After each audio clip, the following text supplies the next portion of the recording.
To make your eyes look brighter and more defined in portrait photos on Samsung Galaxy S25 Ultra, open Gallery app and then open the required portrait photo you want to edit. Tap edit icon or pencil icon at the bottom of the screen. Tap tools icon. Next, tap face effect. Swipe the icon area to the left until you find S icon. Here you can use the slider to increase the level to enhance eye size and brightness. The higher the adjustment level, the larger and more prominent the eyes will appear.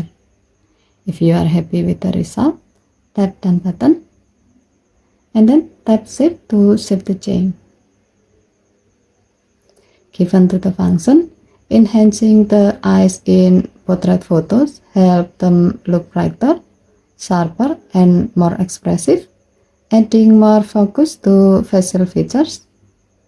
This feature is useful for correcting minor distortion caused by lighting or angles, ensuring your portrait looks more polished and engaging. Okay, thank you for watching. Please help to like and subscribe. Have a nice day.